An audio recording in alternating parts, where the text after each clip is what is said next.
Hello, and welcome to Arbitral Insights, a podcast series brought to you by our international arbitration practice lawyers here at Reed Smith. I'm Jose Estegaraga, Global Head of Reed Smith's International Arbitration Practice. I hope you enjoy the industry commentary, insights, and anecdotes we share with you in the course of this series, wherever in the world you are. If you have any questions about any of the topics discussed, please do contact our speakers. And with that, let's get started. Welcome back to the Reed Smith Arbitral Insights podcast series. My name is Sachin Karua and I am the Office Managing Partner for Reed Smith's Middle East business. Arbitration has been called fairly or unfairly the privatization of the justice system.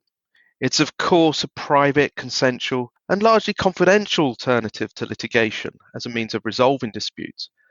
But it really isn't litigation light. It's not a lesser person's litigation. International arbitration in particular requires an acute grasp and understanding of complex factual, procedural and legal issues in domestic and international settings. Inevitably, preparation is the key to successful arbitration outcomes. Arbitration is a complex process in which you're dealing with persons of a different culture, legal backgrounds, languages and business practices. Today with my colleagues Alison Eslick and Jane Miles, we've accumulated some real-life examples to illustrate what can go wrong if you fail to prepare adequately for the arbitration process. Yes, hi everyone. It's great to be here on Arbitral Insights today. Thanks, Sachin. Yes, hi, good afternoon. Great. Alison, can I start with you? Nobody can begin an arbitration with the wrong name, can they?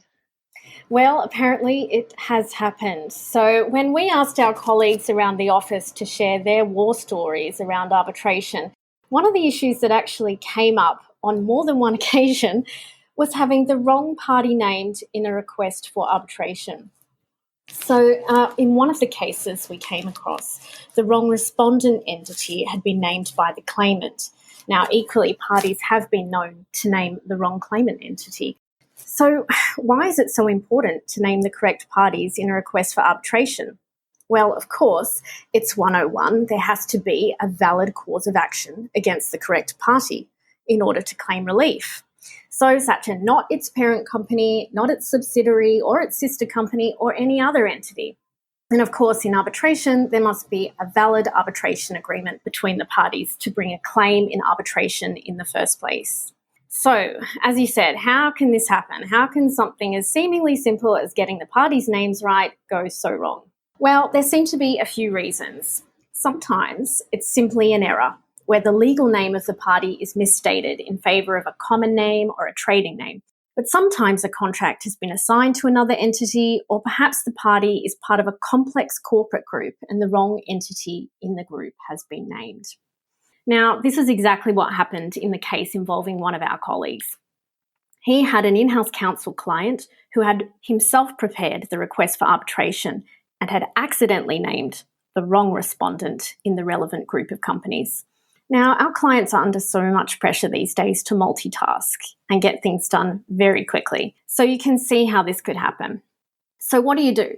Well, thankfully, the Reed Smith lawyer in this case picked up the error almost straight away, which was very early in the proceedings and even before the arbitral tribunal had been constituted.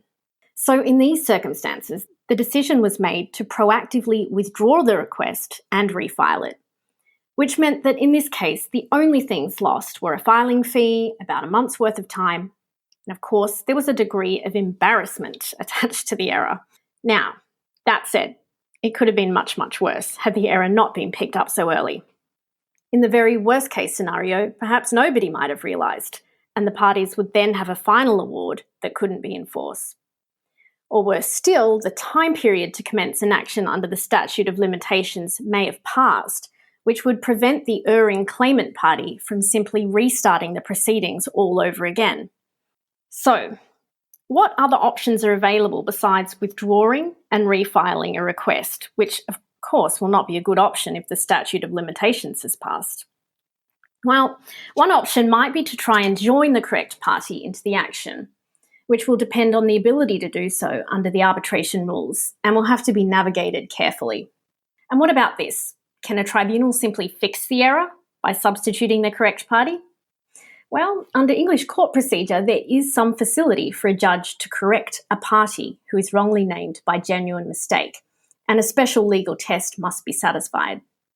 Now, there aren't similar procedures set out in popular arbitration rules, so the approach taken by a tribunal will very much depend on the procedural law of the seat, as well as a concern to ensure that the arbitration award is ultimately enforceable.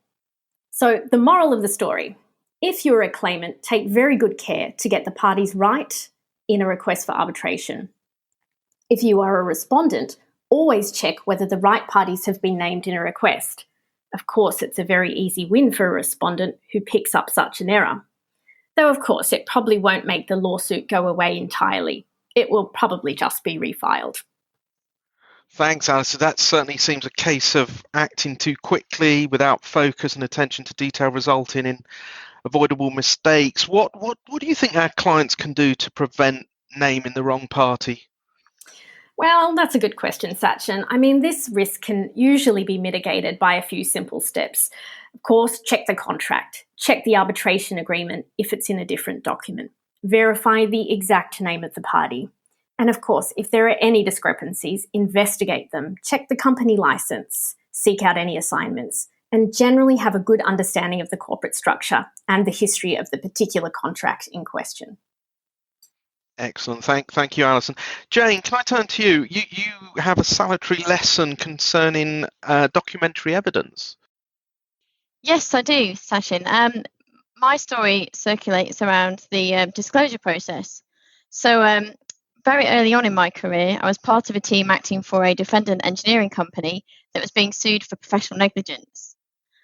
After the document disclosure process had been completed and we were working with the client on the next stage of proceedings, the client mentioned that they had come across a filing cabinet in one of their offices that had accidentally been overlooked during the review of its files in response to the document requests from the claimant. The client, understandably somewhat nervous about the repercussions, explained that they had then checked the documents in the filing cabinet and had discovered some documents that were responsive to the claimant's requests. Given that the disclosure process had been completed, the client was reluctant to come forward and admit its oversight and produce the responsive documents. The client was concerned about how it would look to the judge in the proceedings if it came to light that they'd made this mistake and overlooked the filing cabinet. We explained to the client that they were duty-bound to continue to disclose responsive documents despite the deadline and the timetable for the proceedings having passed. And we also assured the client that this was not as unusual as they may think, and that they wouldn't be the first party in legal proceedings to have made such an oversight. And actually, the important thing to do was simply explain what had happened and produce the remaining responsive documents.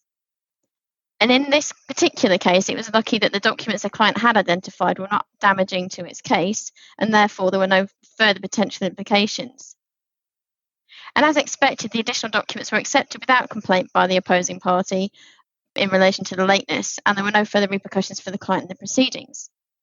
The concept of disclosure, or discovery as it's sometimes referred to, is used in common law jurisdictions in both litigation and arbitration, as you and I know, and it's also commonly used in international arbitration, including in civil law jurisdictions, as well as being provided for in the commonly used IBA rules on taking evidence in international arbitration.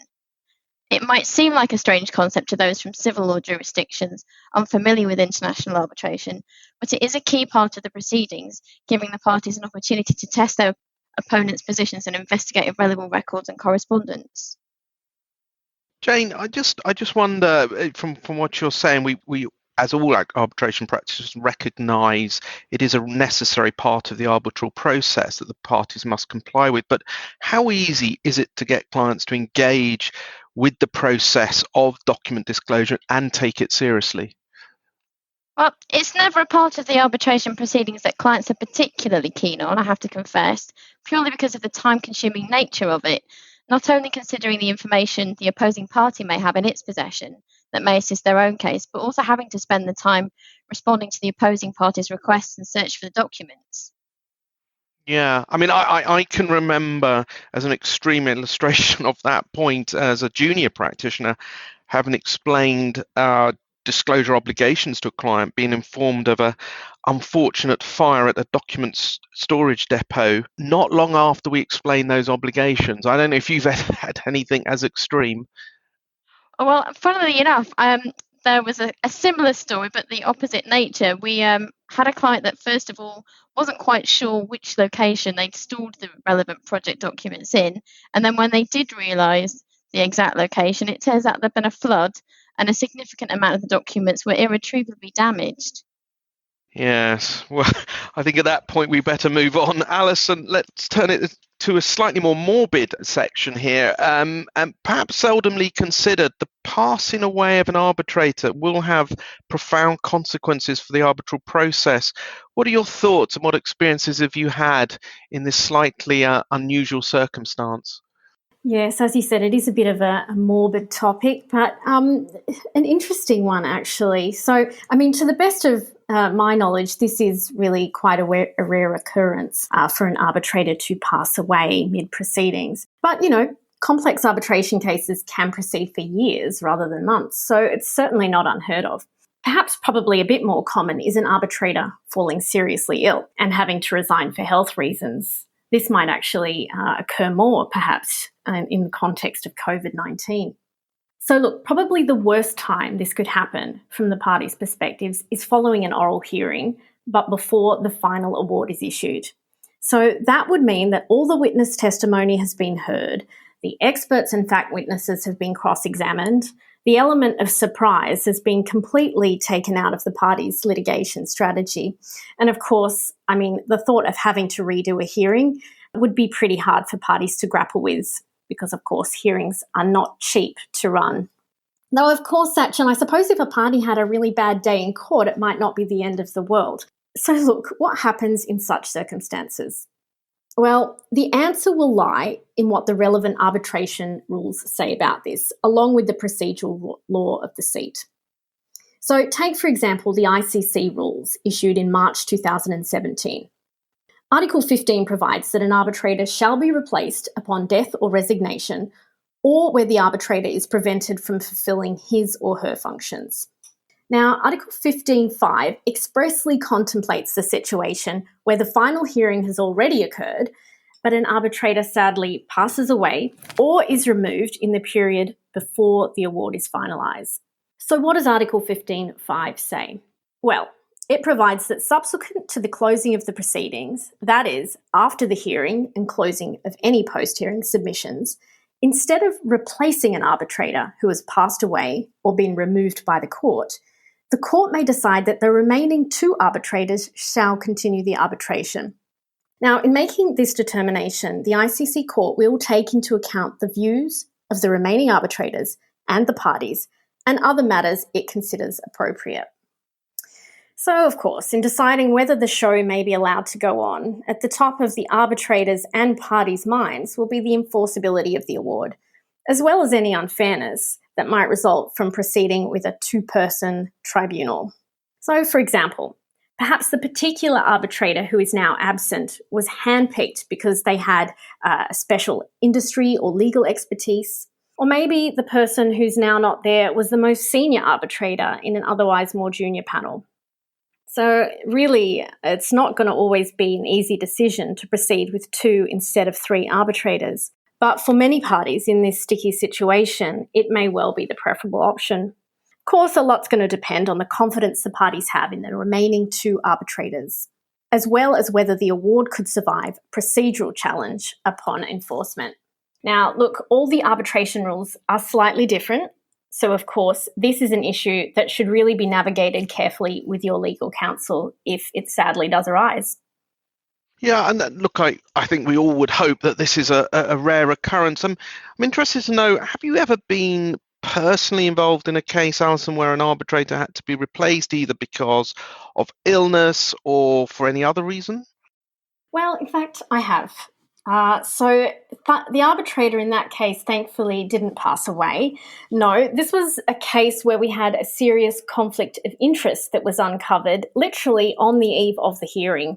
Now, in the end, the other side who had appointed that co-arbitrator gracefully accepted that there was a conflict of interest and agreed that the arbitrator had to be replaced. And I think this was because everyone realised this could jeopardise enforcement of the award. Now, this was very unfortunate for the claimant because the hearing was delayed for another 5 or so months. Now, as a respondent, we, of course, were not in any particular rush to get to a hearing, but something like this does increase costs to both sides. And in the end, the tribunal apportioned the wasted costs equally between the parties because in this case, of course, no party could be blamed for this unforeseen circumstance. Thanks, Alison. Jane, the evidence of witnesses can be highly effective weapons to prove a case, but what are some of the anecdotes you can share for those listening as working with witness evidence? Well, as you, Alison, and I know, you're absolutely right. Good factual evidence is crucial to a party's case, whether it's from the contemporaneous documents created at the time or from the witnesses of fact themselves who were involved in the particular events. Well thought out, clear witness evidence that tests well in the witness box is extremely valuable and persuasive in support of a case. And a witness shouldn't be only fully engaged in the review of the documents to assist them in the writing of their witness statement, but they also need to be fully prepared to speak to their witness statement in the witness box during the evidentiary hearing. Because ill-prepared, vague, rambling, contradictory witness evidence can conversely be very damaging to a party's case. So the example I want to give you happened to me a few years ago. We were working on a case, a high-value construction dispute, and one of the witnesses giving evidence during the oral hearing became so nervous, despite the preparation we'd undertaken beforehand, that he panicked, forgot the guidance we'd given him about how to listen to and how to answer the questions put to him, and instead blurted out, when he couldn't think of an answer to a question, that the witness statement that he had written and signed had not actually been written by him. This was manifestly untrue. The witness had in fact spent several weeks answering questions about key issues in the dispute, reviewing his records, preparing his witness statement. And before he and all the other witnesses in the case had signed their witness statements, we as a legal team had set out in an email a reminder that the witness statement needed to be an accurate and comprehensive reflection of what the witnesses were able to recall, some several years after the events had taken place, and that only if they were satisfied with the witness statement that they should sign it and send it back to us to serve in the proceedings. The witnesses were also fully aware that they were likely to be asked to speak to their statements in the witness box in due course.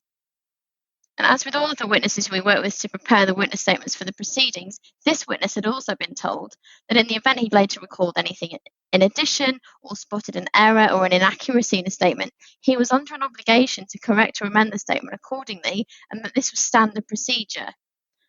Having raised no such concerns before entering the witness box, it was a surprise to find him saying that he hadn't written the witness statement that he had.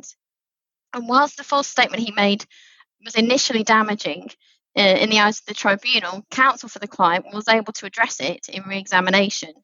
And we also had a paper trail showing that he had fully participated in the preparation of his witness statement and had understood the intended purpose and use of his witness statement at the time he wrote and signed it.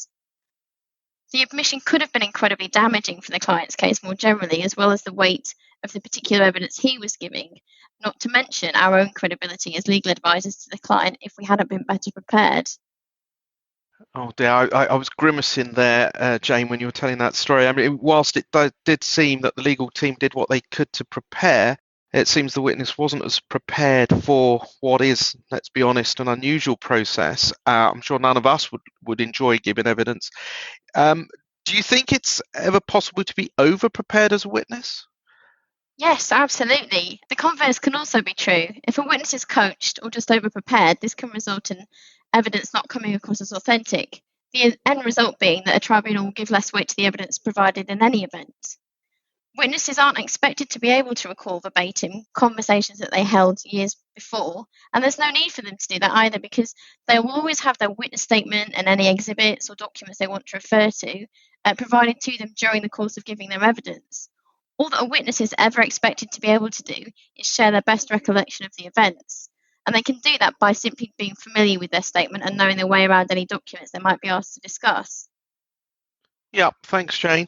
So there you have it. I mean, it's clear international arbitration is a complex process. It shouldn't be taken lightly. Many unknowns can emerge. And as we've heard, I think it shows that the overarching lesson is that thorough preparation is really the key to reducing the challenges that parties may otherwise face in the management of their arbitrations. From me, Sachin, I would like to thank you for joining us. Jane, Alison. Thank you. Yeah, thank you very much. Thank you, and we hope you will join us again for another Arbitral Insights podcast. Thank you. Arbitral Insights is a Reed Smith production. Our producer is Ali McCardle. For more information about Reed Smith's global international arbitration practice, email Jose Estigarraga at jia@reedsmith.com. You can find our podcasts on Spotify, Apple, Google Play, Stitcher, reedsmith.com, and our social media accounts at Reed Smith LLP on LinkedIn, Facebook, and Twitter. This podcast is provided for educational purposes. It does not constitute legal advice and is not intended to establish an attorney-client relationship, nor is it intended to suggest or establish standards of care applicable to particular lawyers in any given situation. Prior results do not guarantee a similar outcome. All rights reserved.